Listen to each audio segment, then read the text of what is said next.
2 ಅರಸುಗಳು ಅಧ್ಯಾಯ 7.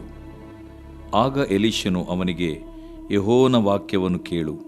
ಆತನು, ನಾಳೆ ಇಷ್ಟು ಹೊತ್ತಿಗೆ ಸಮಾರ್ಯ ಪಟ್ಟಣದ ಬಾಗಲಿನಲ್ಲಿ ಗೋಧಿ ಹಿಟ್ಟು ರೂಪಾಯಿಗೆ 12 ಸೇರಿನಂತೆಯೂ ಜವ್ವೆ ಗೋಧಿಯು 24 ಸೇರಿನಂತೆಯೂ ಮಾರಲ್ಪಡುವವು ಅನ್ನುತ್ತಾನೆ ಎಂದು ಹೇಳಿದನು.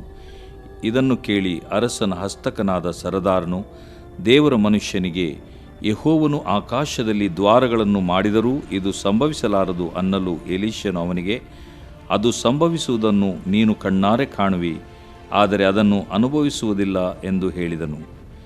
ಊರು ಬಾಗಿಲಿನ ಹತ್ತಿರ 4 ಮಂದಿ ಕುಷ್ಠರೋಗಿಗಳಿದ್ದರು. ಅವರು ತಮ್ಮೊಳಗೆ, ನಾವು ಸಾಯುವ ತನಕ ಇಲ್ಲೇ ಕೂತಿರಬೇಕೋ? ಪಟ್ಟಣದೊಳಗೆ ಬರವಿರುವುದರಿಂದ ಅಲ್ಲಿ ಹೋದರೂ ಸಾಯಬೇಕು, ಇಲ್ಲಿಯೇ ಕೂತಿದ್ದರೂ ಸಾಯಬೇಕು. ಆದದರಿಂದ ಹೊರಟು ಹೋಗಿ ಆರಾಮ್ಯರ ಪಾಳೆಯವನ್ನು ಸೇರೋಣ. ಅವರು ನಮ್ಮನ್ನು ಉಳಿಸುವುದಾದರೆ ಉಳಿಸಲಿ, ಕೊಲ್ಲುವುದಾದರೆ ಕೊಲ್ಲಲಿ ಎಂದು ಮಾತಾಡಿಕೊಂಡು ಸಾಯಂಕಾಲವಾಗಲು ಆರಾಮ್ಯರ ಪಾಳೆಯಕ್ಕೆ ಹೊರಟರು. ಅವರು ಪಾಳೆಯದ ಅಂಚಿಗೆ ಬಂದಾಗ ಅಲ್ಲಿ ಒಬ್ಬನೂ ಕಾಣಿಸಲಿಲ್ಲ. ಕರ್ತನು ಆರಾಮ್ಯರ ಪಾಳೆಯದವರಿಗೆ ರಥರಥಾಶ್ವ ಸಹಿತವಾದ ಮಹಾಸೈನ್ಯ ಘೋಷವು ಕೇಳಿಸುವಂತೆ ಮಾಡಿದ್ದರಿಂದ ಅವರು, ಇಸ್ರಾಯೇಲರ ಅರಸನು ಹಿತ್ತಿಯ, ಐಗುಪ್ತ ಇವುಗಳ ಅರಸರಿಗೆ ಹಣ ಕೊಟ್ಟು ಅವರನ್ನು ನಮಗೆ ವಿರೋಧವಾಗಿ ಕರೆತಂದಿದ್ದಾನೆ ಅಂದುಕೊಂಡು ತಮ್ಮ ಗುಡಾರಗಳನ್ನು, ಕತ್ತೆ ಕುದುರೆಗಳನ್ನು, ಪಾಳೆಯದಲ್ಲಿದ್ದದ್ದೆಲ್ಲವನ್ನೂ ಬಿಟ್ಟು ತಮ್ಮ ಜೀವರಕ್ಷಣೆಗಾಗಿ ಅದೇ ಸಾಯಂಕಾಲದಲ್ಲಿ ಓಡಿ ಹೋಗಿದ್ದರು.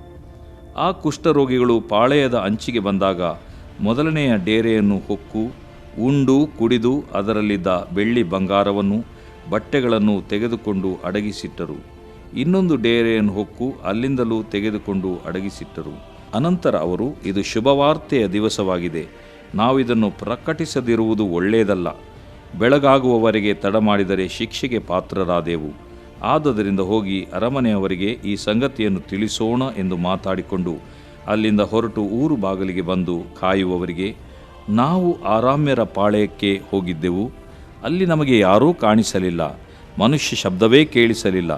ಕತ್ತೆ ಕುದುರೆಗಳು ಅಲ್ಲಲ್ಲಿ ಕಟ್ಟಲ್ಪಟ್ಟಿರುತ್ತವೆ, ಡೇರೆಗಳು ಇದ್ದ ಹಾಗೆಯೇ ಇರುತ್ತವೆ ಎಂದು ಕೂಗಿ ತಿಳಿಸಿದರು. ಬಾಗಲು ಕಾಯುವವರು ಕೂಡಲೇ ಅರಮನೆಯವರನ್ನು ಕೂಗಿ ಅವರಿಗೆ ಈ ವರ್ತಮಾನವನ್ನು ಮುಟ್ಟಿಸಿದರು. ಅರಸನು ರಾತ್ರಿಯಲ್ಲೇ ಎದ್ದು ತನ್ನ ಪರಿವಾರದವರಿಗೆ, ಆರಾಮ್ಯರ ಹಂಚಿಕೆಯನ್ನು ಹೇಳುತ್ತೇನೆ ಕೇಳಿರಿ. ನಾವು ಹಸಿವೆಯಿಂದ ಸಾಯುವವರಾಗಿದ್ದೇವೆಂಬುದನ್ನು ಅವರು ಬಲ್ಲರು. ಆದದರಿಂದ ಪಾಳೆಯವನ್ನು ಬಿಟ್ಟು ಹೋಗಿ ಅಡವಿಯಲ್ಲಿ ಅಡಗಿಕೊಂಡಿದ್ದಾರೆ. ನಾವು ಪಟ್ಟಣದಿಂದ ಹೊರಗೆ ಹೋದ ಕೂಡಲೇ ನಮ್ಮನ್ನು ಸಜೀವಿಗಳನ್ನಾಗಿ ಹಿಡಿದು ಪಟ್ಟಣವನ್ನು ಪ್ರವೇಶಿಸಬೇಕೆಂದಿದ್ದಾರೆ ಅಂದನು. ಆಗ ಅವರಲ್ಲೊಬ್ಬನು ಅರಸನಿಗೆ, ರಾಹುತರು ಪಟ್ಟಣದಲ್ಲುಳಿದಿರುವ ಕುದುರೆಗಳಲ್ಲಿ 4-5 ಕುದುರೆಗಳನ್ನು ತೆಗೆದುಕೊಂಡು ನೋಡುವುದಕ್ಕೆ ಹೋಗಲಿ. ಅವರಿಗೆ ಪಟ್ಟಣದಲ್ಲಿ ಉಳಿದಿರುವ ಇಸ್ರಾಯೇಲರ ಗತಿಯಾಗಲಿ ಸತ್ತು ಹೋದವರ ಗತಿಯಾಗಲಿ ಸಂಭವಿಸುವುದಷ್ಟೇ ಎಂದು ಹೇಳಿದನು. ಕೂಡಲೇ ಅರಸನು 2 ಜೋಡಿ ಕುದುರೆಗಳನ್ನು ತರಿಸಿ ಆರಾಮ್ಯರ ಸೈನ್ಯವೆಲ್ಲಿರುತ್ತದೆಂಬುದನ್ನು ನೋಡಿ ಬರುವುದಕ್ಕಾಗಿ ರಾಹುತರನ್ನು ಕಳುಹಿಸಿದನು. ಅವರು ಯೋರ್ದನ್ ಹೊಳೆಯವರೆಗೂ ಹೋಗಿ ಅವಸರದಿಂದ ಓಡಿಹೋದ ಆರಾಮ್ಯರು ದಾರಿಯಲ್ಲೆಲ್ಲ ತಮ್ಮ ಬಟ್ಟೆಗಳನ್ನೂ ಸಾಮಾನುಗಳನ್ನು ಬಿಸಾಡಿದ್ದನ್ನು ಕಂಡು ಹಿಂದಿರುಗಿ ಬಂದು ಅರಸನಿಗೆ ತಿಳಿಸಿದರು. ಆಗ ಜನರು ಹೊರಗೆ ಹೋಗಿ ಆರಾಮ್ಯರ ಪಾಳೆಯವನ್ನು ಸೂರೆ ಮಾಡಿಬಿಟ್ಟರು. ಯೆಹೋವನ ಮಾತಿನಂತೆ ಗೋಧಿ ಹಿಟ್ಟು ರೂಪಾಯಿಗೆ 12 ಸೇರಿನಂತೆಯೂ ಜವೆ ಗೋಧಿಯು 24 ಸೇರಿನಂತೆಯೂ ಮಾರಲ್ಪಟ್ಟವು. ಅರಸನು ತನ್ನ ಹಸ್ತಕನಾದ ಸರದಾರನನ್ನು ಊರು ಬಾಗಲು ಕಾಯುವುದಕ್ಕಾಗಿ ಕಳುಹಿಸಿದಲ್ಲಿ ಅವನು ಜನರಿಂದ ತುಳಿಯಲ್ಪಟ್ಟು ಸತ್ತನು. ಹೀಗೆ ದೇವರ ಮನುಷ್ಯನು ಅರಸನ ಜೊತೆಯಲ್ಲಿ ತನ್ನ ಬಳಿಗೆ ಬಂದಿದ್ದ ಆ ಸರದಾರನಿಗೆ ಹೇಳಿದ ಮಾತು ನೆರವೇರಿತು.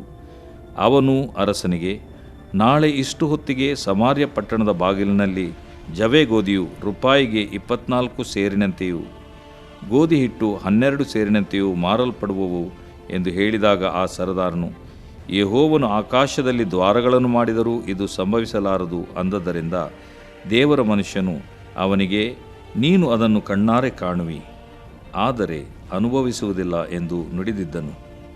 ಅವನು ಊರ ಬಾಗಿಲಿನಲ್ಲಿ ಜನರಿಂದ ತುಳಿಯಲ್ಪಟ್ಟು ಸತ್ತದರಿಂದ ಈ ಮಾತು ನೆರವೇರಿತು.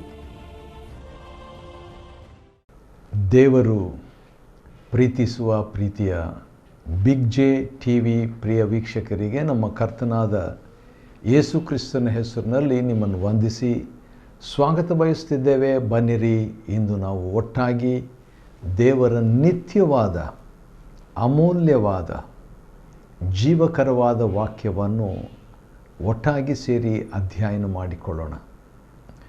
ಇಂದಿನ ನಮ್ಮ ಅಧ್ಯಯನ 2ನೇ ಅರಸುಗಳ ಗ್ರಂಥ, the second book of Kings, chapter 7, 7ನೇ ಅಧ್ಯಾಯ.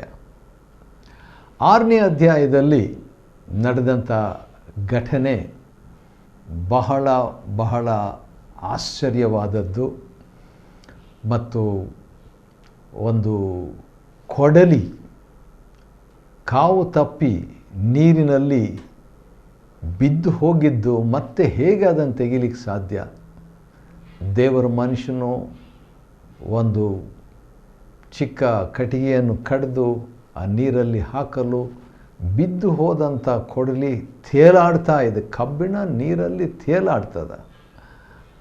ಸಾಧ್ಯವಿಲ್ಲ. ಆದರೆ ದೇವರಿಗೆ ಎಲ್ಲ ಸಾಧ್ಯ, ದೇವರ ಮನುಷ್ಯನಿಗೂ ಎಲ್ಲ ಸಾಧ್ಯ. ನಾನು ಒಂದು ಹೇಳಿಕೆ ಸಾಮಾನ್ಯವಾಗಿ ಹೇಳ್ತಾ ಇರ್ತೀನಿ. ಅದೇನಂತ ಹೇಳಿದರೆ, ಒಂದು, if the man of the world can do, I can do it. ಲೋಕದ ಮನುಷ್ಯನು ಮಾಡೋದಾದರೆ ನಾನು ಮಾಡಬಲ್ಲೆ. ಅದು ಮೊದಲನೇ ಅಂಶ. ಎರಡನೇ ಅಂಶ, if the Bible man can do it, I can do it. ಬೈಬಲ್ನಲ್ಲಿರುವಂಥ ಮನುಷ್ಯನು ಮಾಡಿದ್ದ ಪಕ್ಷದಲ್ಲಿ ನಾನು ಮಾಡಬಲ್ಲೆ. ಮೂರನೇದು ಇನ್ನೂ ಚೆನ್ನಾಗಿರ್ತದೆ, ಕೇಳಿಸ್ಕೊಳ್ರಿ. If the son of man can do it, I can do it. ಮನುಷ್ಯ ಪುತ್ರನು ಮಾಡಿದ್ದಲ್ಲಿ ನಾನು ಮಾಡಬಲ್ಲೆ. ಅಂದರೆ ಯೇಸು ಕ್ರಿಸ್ತನು ಹೇಳಿದಂಥ ಮಾತು, ನನ್ನನ್ನು ನಂಬಿದವರು ನಾನು ನಡೆಸುವ ಕ್ರಿಯೆಗಳನ್ನು ತಾವು ನಡೆಸ್ತಾರೆ, ಅವುಗಳಿಗಿಂತಲೂ ಮಹತ್ತಾದದನ್ನು ಮಾಡ್ತಾರಂತೆ. ಯೋಹಾನ 14:12ನೇ ವಚನದ ಪ್ರಕಾರವಾಗಿ ಇಲ್ಲಿ ಕೂಡ 2ನೇ ಅರಸು 6ನೇ ಅಧ್ಯಾಯದಲ್ಲಿ ಕೊಡಲಿ ತೇಲಾಡುವಂತೆ ದೇವರು ಮಾಡಿದನು ಎಲಿಷನ ಮುಖಾಂತರವಾಗಿ. ಅದೇ ರೀತಿಯಾಗಿ ನೋಡುವಾಗ ವೈರಿಗಳನ್ನು ಪ್ರೀತಿಸುವುದಕ್ಕೆ ಒಂದು ಅವಕಾಶ ದೇವರು ಅರಾಮ್ಯರನ್ನು ಕಳುಹಿಸಿ ದೊಡ್ಡ ಮಹಾಸೈನ್ಯ ಬರ್ತಾರೆ. ಅವರ ಮುಖ್ಯ ಉದ್ದೇಶ ಏನಂತ ಹೇಳಿದರೆ, ಇಸ್ರಾಯೇಲ್ರ ಅರಸನ ವಿರುದ್ಧವಾಗಿ ಯುದ್ಧಕ್ಕೆ ಬರ್ತಾ ಇಲ್ಲ. ಮೊದಲು ಆ ಪ್ಲ್ಯಾನ್ ಇತ್ತು. ಆದರೆ ಅವರ ಸೀಕ್ರೆಟ್ಸ್ ಎಲ್ಲ ಅರಾಮ್ಯರ ಅರಸನು ಮಲಗುವ ಕೋಣೆಯಲ್ಲಿ ಮಾತನಾಡುವಂಥ ವಿಷಯ ಕೂಡ ಸಮಾರ್ಯದಲ್ಲಿರುವಂಥ ಇಸ್ರಾಯೇಲ್ ಪ್ರವಾದಿಯಾದಂಥ ಎಲೀಷನಿಗೆ ಗೊತ್ತಾಗ್ತದೆ ಎಂಬಂಥ ಕಾರಣಕ್ಕಾಗಿ ಅವನನ್ನೇ ಅರೆಸ್ಟ್ ಮಾಡಬೇಕಂತ ಹೇಳಿಬಿಟ್ಟು ಅರಾಮ್ಯರ ಅರಸನು ಬರ್ತಾ ಇದ್ದಾಗ ದೊಡ್ಡ ಸೈನ್ಯ ತಗೊಂಡು ಬರ್ತಾನೆ. ಒಬ್ಬ ಸಾಮಾನ್ಯ ದೇವರ ಮನುಷ್ಯನನ್ನು ಹಿಡಿಯೋದಕ್ಕೆ ದೊಡ್ಡ ಸೈನ್ಯ ಬರ್ತಾ ಇದ್ದಾಗ ಬೆಳಿಗ್ಗೆ ಎದ್ದು ಎಲಿಷನ ಸೇವಕ ನೋಡಿಬಿಟ್ಟು ಹೆದರು ಬಿಡ್ತಾನೆ. ಅಯ್ಯೋ ಸ್ವಾಮಿಗೆ ನಾವೇನು ಮಾಡೋದು ಅಂತ ಹೇಳ್ಬಿಟ್ಟು. ಆಗ ಎಲಿಷನ ಒಂದು ಚಿಕ್ಕ ಪ್ರೇಯರ್ ಮಾಡ್ತಾನೆ, ಯೆಹೋವನೇ ಈ ಸೇವಕನ ಕಣ್ಣನ್ನು ತೆರೆ ಅಂತ ಹೇಳಿದಾಗ ಸೇವಕನ ಕಣ್ಣು ದೇವರು ತೆರೆದಾಗ ಅವರಿಗಿಂತಲೂ, ಅಂದರೆ ಶತ್ರುಗಳಿಗಿಂತಲೂ ನಮ್ಮಲ್ಲಿರುವಂಥ ಜನರು ಸೈನ್ಯ ದೊಡ್ಡದು ಎಂಬುದಾಗಿ ದೇವರು ತೋರಿಸ್ಕೊಡ್ತಾನೆ. ದೇವರಿಗೆ ಒಂದು ಹೆಸರು ಹಳೆ ಒಡಂಬಡಿಕೆಯಲ್ಲಿ ಏನಂದರೆ ಸೈನ್ಯಗಳ ಅಧಿಪತಿ ಅಥವಾ ಸೇನಾಧೀಶ್ವರನಾದ ಯೆಹೋವನು, ದ ಲಾರ್ಡ್ ಆಫ್ ಹೋಸ್ಟ್, ಅಥವಾ ಆಂಗ್ಲ ಭಾಷೆಯಲ್ಲಿ ದ ಲಾರ್ಡ್ ಆಫ್ ಆರ್ಮೀಸ್. ಸೈನ್ಯಗಳ ಯೆಹೋವನು, ಸೇನಾಧೀಶ್ವರನಾದ ಯೆಹೋವನು. ಆದ ಕಾರಣ ದೇವರಿಗೆ ಸೈನ್ಯ ಇದೆ, ಆದರೆ ಅದನ್ನು ಎಲ್ಲರೂ ನೋಡಲ್ಲ. ಆದರೆ ಅವತ್ತಿನ ದಿವಸ ಎಲೀಷನ ಸೇವಕನು ಅವತ್ತು ನೋಡಿದನು, ಧೈರ್ಯ ಪಡ್ಕೊಂಡು ಅರಾಮ್ಯರ ಅರಸನು ಕಳಿಸಿದಂಥ ಆ ಸೈನ್ಯಕ್ಕಿಂತಲೂ ದೊಡ್ಡ ಸೈನ್ಯನೇ ಇತ್ತು ಅಂಥೇಳಿ ಎಲೀಷನ ಸೇವಕನಿಗೆ ಧೈರ್ಯ ಬಂದಿರಬೇಕು. ಕೊನೆಗೆ ಈ ಅರಾಮ್ಯರ ಸೈನ್ಯ ಹತ್ರ ಬಂದುಬಿಟ್ರು. ಹತ್ರ ಬಂದಾಗ ಇನ್ನೊಂದು ಪ್ರೇಯರು ಎಲೀಷನ್ ಮಾಡ್ತಾನೆ, ದೇವರೇ ಅವರ ಕಣ್ಣು ಕುರುಡಾಗುವಂತೆ ಮಾಡಿದ ತಕ್ಷಣ ಎಲ್ಲ ಅರಾಮ್ಯರ ಸೈನಿಕರ ಎಲ್ಲರಿಗೂ ಕುರುಡುತನ ಬಂದುಬಿಡ್ತು.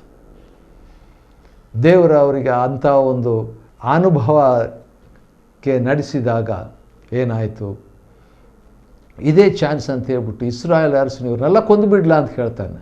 ಅವಾಗ ಬೇಡ ಬೇಡ, ಇವರಿಗೆಲ್ಲ ಊಟ ಹಾಕು.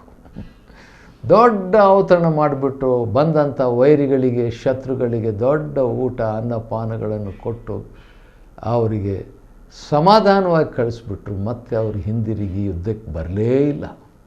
ಯುದ್ಧಕ್ಕೆ ಬಂದವರ ಜೊತೆಯಲ್ಲಿ ಯುದ್ಧ ಮಾಡಿ ಕಳಿಸಿದರೆ ಮತ್ತೆ ಬರ್ತಿದ್ರೇನೋ, ಆದರೆ ಯುದ್ಧಕ್ಕೆ ಬಂದಂಥವರನ್ನು ಪ್ರೀತಿ ಮಾಡಿ ಅವರಿಗೆ ಊಟ ಉಪಚಾರ ಮಾಡಿ ಕಳಿಸಿ, ಆದ್ದರಿಂದ ಅವರು ಮತ್ತೆ ಬರಲಿಲ್ಲ ಅಂತ. ಕಡೆಗೆ ಇಸ್ರಾಯೇಲ್ರ ಅರಸನಿಗೆ ಈ ಎಲೀಷನ ಮೇಲೆ ಕೋಪ ಬಂದುಬಿಡ್ತದೆ. ಅವನನ್ನೇ ಕೊಲ್ಲಬೇಕಂತ ಬರ್ತಾನೆ. ಯಾಕೆ? ಕಾರಣ ಏನಂತ ಹೇಳಿದ್ರೆ ಬೆನ್ ಹದದ್ ಅಂದರೆ ಬೆನ್ ಅಂದರೆ ಮಗ, ಹದದ್ ಅಂದರೆ ಹದವಾಗಿರುವ ಮಗ ಅಥವಾ ಚುರುಪಾಗಿರುವ ಚೂಪಾಗಿರುವ ಅಂತ ಒಂದು ಅರ್ಥ ಕೊಡ್ತದೆ. ಚುರುಕಾಗಿರುವಂಥ ಮಗ ಈ ಅರಾಮ್ಯರ ಅರಸನ ಹೆಸರು. ಚೆನ್ನಾಗಿದೆ ಅಲ್ವಾ? ಅಂಥ ಅರಸನ ಒಂದು ಸಾರಿ ಯುದ್ಧಕ್ಕೆ ಬರ್ತಾನೆ. ಅಂಥ ಸಂದರ್ಭದಲ್ಲಿ ದೊಡ್ಡ ಬರ ಬೇರೆ ಇರ್ತದೆ.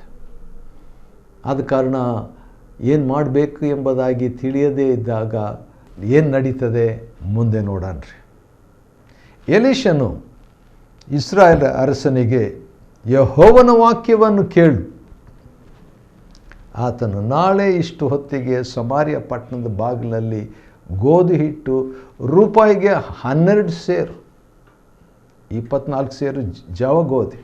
ಅಂದರೆ ಭಾಳ ಅಷ್ಟು ಬರ ಇತ್ತಲ್ಲ, ಅದಕ್ಕೆ ಆಪೋಸಿಟ್ ಆಗಿರುವಂಥ ಒಂದು ಪ್ರವಾದನೆ ಹೇಳ್ತಾನೆ.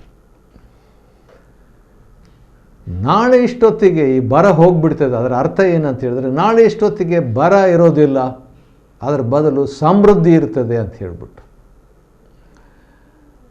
ಅಂಥ ಪ್ರವಾದನೆಯ ಮಾತನ್ನು ಹೇಳಿದಾಗ ಇಸ್ರಾಯೇಲ್ ಅರಸನ ಜೊತೆಯಲ್ಲಿ ಒಬ್ಬ ಸರದಾರನ ಇರ್ತಾನೆ. ಹಸ್ತಕನಾದ ಒಬ್ಬ ಸರದಾರನ ಇರ್ತಾನೆ. ಅವನು ಕೇಳಿಸ್ಕೊಂಡು ಅವನು ತಮಾಷೆ ಮಾಡ್ತಾನೆ. ಏನಂತ?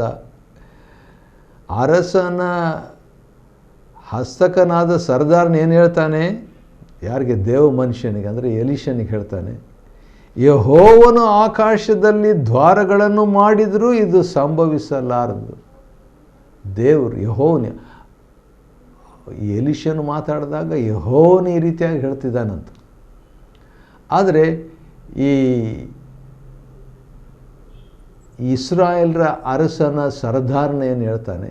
ಇವನು ಯೆಹೋವನಂತಲೇ ಹೇಳ್ತಾನೆ. ಇಬ್ಬರು ದೇವರ ಹೆಸರು ಹೇಳ್ತಾರೆ, ಆದರೆ ಒಬ್ಬನು ಅಪನಂಬಿಕೆಯಿಂದ ಹೇಳ್ತಾನೆ ಸರದಾರನು.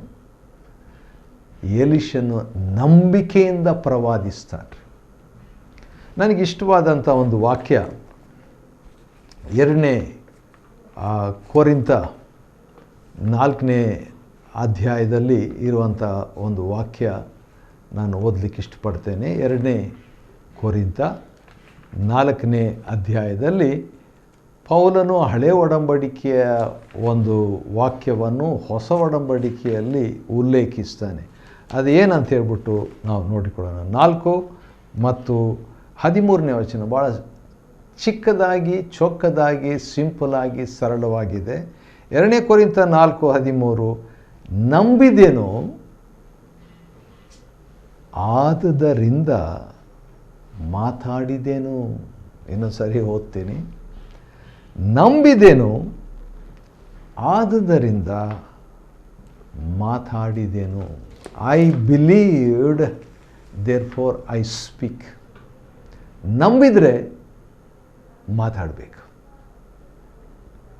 ಆದ ಕಾರಣ ಇವನು ನಂಬಿದ್ದನು, ಎಲೀಷನು ಮಾತಾಡಿದನು. ನಾಳೆ ಇಷ್ಟೊತ್ತಿಗೆ ಬರ ಇಲ್ಲ, ಸಮೃದ್ಧಿ ಅನ್ನುವ ಹಾಗೆ. ಆದರೆ ಇವನು ನಂಬಲಿಲ್ಲ, ಆದರೂ ಮಾತಾಡ್ದ. ಏನಂತ? ದೇವರ ಆಕಾಶವನ್ನು ತೆರೆದರೂ ಇದು ಸಂಭವಿಸಲಾರದು ಅಂತ ಹೇಳ್ಬಿಟ್ಟು. ಆಗ ಇನ್ನೊಂದು ಪ್ರವಾದನೆ ಹೇಳಬೇಕಾಗ್ತದೆ. ಎಲೀಷನನ್ನು ಏನು ಹೇಳ್ತಾನೆ ಅಂತ ಹೇಳಿದರೆ, ಆದರೆ ಅದು ಸಂಭವಿಸೋದನ್ನು ನೀನು ನೋಡೋದಿಲ್ಲ, ನೀನು ನಂಬೋದಿಲ್ಲ ಅಲ್ಲ, ಆದ ಕಾರಣ ನಡೆಯುವಾಗ ನೀನು ನೋಡೋದಿಲ್ಲ ಅಂತ ಹೇಳ್ತಾನೆ.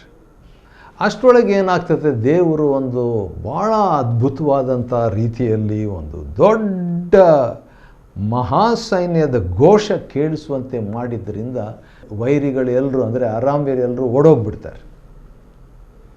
ಏನೇನಿದೆ ಎಲ್ಲ ಬಿಟ್ಟು ಓಡೋಗ್ಬಿಡ್ತಾರೆ.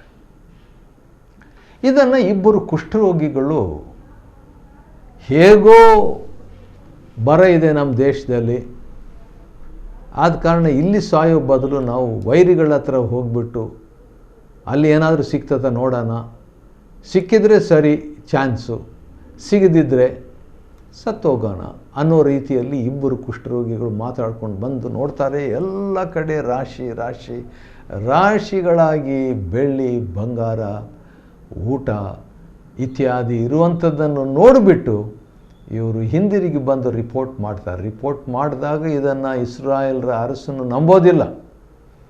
ಅವನು ಹೇಳ್ತಾನೆ, ಇದು ಇರಲಿಕ್ಕಿಲ್ಲ, ಎಲ್ಲೋ ವೈರಿಗಳು ಇದನ್ನೆಲ್ಲ ಬಿಟ್ಬಿಟ್ಟು ಅಡಿಕ್ಕೊಂಡಿದ್ದಾರೆ, ಆದ ಕಾರಣ ನಾವು ಇದನ್ನು ಕೊಳ್ಳೆಯನ್ನು ತಗೊಳ್ತಾ ಇರುವಾಗ ಬಂದು ನಮ್ಮನ್ನು ಅಟ್ಯಾಕ್ ಮಾಡ್ತಾರಂತ. ಆಗಲೂ ಅವನು ನಂಬೋದಿಲ್ಲ ರೀ, ಯಾಕಂದರೆ ಈಗಾಗಲೇ ದೇವರ ಮನುಷ್ಯನು ಎಲೀಷನು ಪ್ರವಾದಿಸಿದ್ದಾನೆ. ಅದನ್ನು ನಂಬದೆ ಬೇರೆ ರೀತಿಯಿಂದ ಅರಸನ್ನು ನಂಬ್ತಾನೆ, ಬೇರೆ ರೀತಿಯಿಂದ ಸರ್ದಾರನ್ನು ನಂಬ್ತಾನೆ. ಯೆಹೋವನ ಆಕಾಶವನ್ನೇ, ಆಕಾಶದಲ್ಲಿ ದ್ವಾರಗಳನ್ನು ಮಾಡಿದರೂ ಇದು ಆಗಲ್ಲ ಅನ್ನೋ ರೀತಿಯಲ್ಲಿ. ದೇವರಿಗೆ ಏನು ಅಸಾಧ್ಯ? ದೇವರಿಗೆ ಏನು ಅಸಾಧ್ಯ? ಎಲ್ಲವೂ ಸಾಧ್ಯ.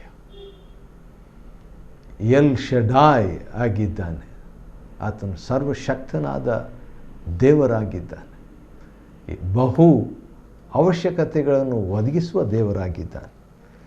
ಸರಿ, ಕಡೆಗೆ ಏನಾಗ್ತದೆ, ದೇವರ ಮಾತು ನೆರವೇರ್ತದೆ.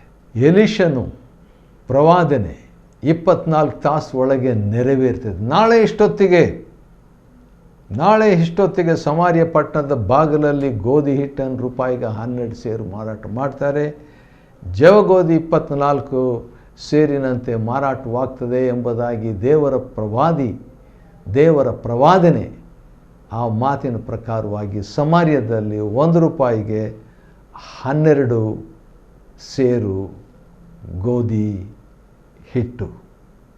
ಹೌದು, ಆನಂತರ ಜವೆ ಗೋಧಿ ಅದು 24 ಸೇರು ಎಂಬುದಾಗಿ ಮಾರಾಟವಾಯಿತು. ಆದರೆ ಅಷ್ಟರೊಳಗೆ ಒಂದು ವಿಚಿತ್ರವಾದಂಥ ಒಂದು ಘಟನೆ ಆಯಿತು. ಏನಾಯಿತು? ಈ ಸರ್ದಾರನು, ಅಂದರೆ ರಾಜನಿಗೆ ಅಸಿಸ್ಟೆಂಟ್ ಆಗಿದ್ದಂಥ ಹಸ್ತಕನಾದಂಥ ಸರ್ದಾರನು, ಅವನು ಹೋಗ್ತಾನೆ ಇದನ್ನು ನೋಡಲಿಕ್ಕೆ. ಅವನ ಮೈಂಡ್ನಲ್ಲಿ ಏನಂತ ಇರಬೇಕು, ಇದು ಆಗಲ್ಲ, ಅಪನಂಬಿಕೆ. ದೇವರ ಮನುಷ್ಯನು ಹೇಳಿದರೂ ಕೂಡ ದೇವರ ಮನುಷ್ಯನಿಗೆ ಇವನು ಹೇಳಿಬಿಟ್ಟಿರ್ತಾನೆ ಉಲ್ಟಾ, ತದ್ವಿರುದ್ಧವಾಗಿ. ಏನಂತ? ದೇವರು ಆಕಾಶವನ್ನೇ ತೆರೆದರೂ ಕೂಡ ಇದು ಆಗಲ್ಲ ಅನ್ನುವ ಮಾತನ್ನು ಹೇಳಿರ್ತಾನೆ. ಅವನ ನಂಬಿಕೆ, ಅವನು ನಂಬಿದಂತೆ ಅವನಿಗೆ ಆಗೋಯ್ತು. ಯಾಕೆ ಅಂತ ಹೇಳಿದ್ರೆ, ಅವನು ಆ ರೀತಿಯಾಗಿ ಹೋದಾಗ ಏನಾಯಿತು, ಅಲ್ಲಿ ಭಾಳ ಜನರು ಅವನ ಮೇಲೆ ತುಳಿದಾಡ್ಬಿಡ್ತಾರೆ. ಸ್ಟ್ಯಾಂಪೀಡ್. ಹೌದು, ಊರ ಬಾಗಿಲ ಹತ್ರ ಕಾಯುವುದಕ್ಕಾಗಿ ಸರ್ದಾರನನ್ನು ಕಳಿಸಿರ್ತಾನೆ, ಹಸ್ತಕನನ್ನು ಕಳಿಸುವಾಗ ಏನಾಗ್ತದೆ, ಜನರಿಂದ ತುಳಿಯಲ್ಪಟ್ಟವನಾಗಿ ಅವನು ಸತ್ತು ಹೋಗ್ತಾನೆ. ಹಾಗಾದರೆ ದೇವರ ಸೇವಕನ ಮಾತು ನೆರವೇರಿಬಿಡ್ತು. ಇನ್ನೊಂದು ಮಾತು ಏನಂತ? ನೀನು ಅದನ್ನು ನೋಡೋದಿಲ್ಲ. ಯಾವ ರೀತಿಯಾಗಿ 1 ರೂಪಾಯಿಗೆ 12 ಸೇರು ಗೋಧಿ ಹಿಟ್ಟು ಮಾರಾಟ ಮಾಡ್ತಾರೆ ಅಂಥ ಒಂದು ಬರಗಾಲದಲ್ಲಿ ಕೂಡ ತದ್ವಿರುದ್ಧವಾದಂಥ ಸಮೃದ್ಧಿ ಅಲ್ಲಿರ್ತದೆ, ಅದನ್ನು ನೀನು ನೋಡೋದಿಲ್ಲ ಎಂಬುದಾಗಿ ಹೇಳಿದಂತೆ ಅವನು ಸತ್ತೋಗ್ತಾನೆ. ಹಾಗಾದರೆ ಪ್ರತಿ ಒಂದು ಮಾತು, ಎಲೀಷನ ಮಾತುಗಳು ಅಕ್ಷರ ಸಹ ನೆರವೇರಿದವು. ಹೌದು, ದೇವರ ಮನುಷ್ಯನ ಮಾತುಗಳು ಅಧಿಕಾರದಿಂದ ಯಾವ ರೀತಿಯಾಗಿ ಎಲಿಯನು ಇದ್ದನೋ ಅದರಂತೆ ಇನ್ನು 2ರಷ್ಟು, ಯಾಕಂದರೆ 2ರಷ್ಟು ನಿನ್ನ ಆತ್ಮ ನನಗೆ ಬೇಕು ಎಂಬುದಾಗಿ ಕೇಳಿರ್ತಾನಲ್ಲ, ಆದ ಕಾರಣ ಎರಡರಷ್ಟು ಆತ್ಮ ಇವನಿಗೆ ಲಭ್ಯವಾಗಿರ್ತದೆ ಎಲಿಷನಿಗೆ. ಎಲಿಷಾ ಅಂತ ಹೇಳಿದರೆ ದೇವರ ಸಿರಿವಂತಿಕೆ, ಗಾಡ್ ಆಫ್ ರಿಚಸ್. ಎಲಿಷಾ ಅಂತ ಹೇಳಿದರೆ ದೇವರ ಮೊರೆ, ದ ಸಪ್ಲಿಕೇಶನ್ ಆಫ್ ಗಾಡ್. ಎಲಿಷಾ ಅಂತ ಹೇಳಿದರೆ ದೇವರ ಒಂದು ಕರೆ ಎಂಬುದಾಗಿ, ಅಥವಾ ದೇವರ ಒದಗುವಿಕೆ ಎಂಬುದಾಗಿ ಕೂಡ ಹೇಳ್ಬೋದು ಎಲಿಷಾ ಎಂಬಂಥ ಮಾತಿನ ಅರ್ಥ. ಯಾಕಂತ ಹೇಳಿದರೆ ಅದರಲ್ಲಿ ಸಾಕಷ್ಟು ಅರ್ಥ ಇರುವಂಥದ್ದು. ಇನ್ನೊಂದು ಅರ್ಥ ನಾನು ಹೇಳಬೇಕು. ಎಲಿಷಾ ಅಂದರೆ ಸ್ವತಂತ್ರದ ದೇವರು. ಹೌದು, ದೇವರು ಬರದಿಂದ ಸ್ವತಂತ್ರವನ್ನು ಮಾಡಿದನು ದೇಶಕ್ಕೆ. ಸುನಾಮಿಯೊಳಗೆ ಕೂಡ ವೈಯಕ್ತಿಕವಾದ ರೀತಿಯಲ್ಲಿ ಕುಟುಂಬಕ್ಕೆ ಕೂಡ ಒಂದು ಬರವನ್ನು ನೀಡಿದ್ದನು. ಹೌದು, ಎಲಿಷನ ದೇವರು ನಮ್ಮ ದೇವರಾಗಿದ್ದಾನೆ. ಆದ ಕಾರಣ ನಮಗೂ ಕೂಡ ದೇವರು ಸ್ವತಂತ್ರವನ್ನು, ಸಮಾಧಾನವನ್ನು, ಐಶ್ವರ್ಯವನ್ನು, ಮೊರೆಯನ್ನು ಲಾಲಿಸುವಾತನು ಆಗಿದ್ದಾನೆಂಬುದನ್ನು ನಾವು ನೆನಪಿಗೆ ತಂದುಕೊಳ್ಳೋಣ. 2ನೇ ಅರಸುಗಳ ಗ್ರಂಥ 7ನೇ ಅಧ್ಯಾಯವನ್ನು ಅಧ್ಯಯನ ಮಾಡಿಕೊಳ್ಳುವಂತೆ ದೇವರು ಕೊಟ್ಟ ಕೃಪೆಗಾಗಿ ಆತನಿಗೆ ಸ್ತೋತ್ರವಾಗಲಿ. ದೇವರು ನಿಮ್ಮನ್ನು ಆಶೀರ್ವದಿಸಲಿ.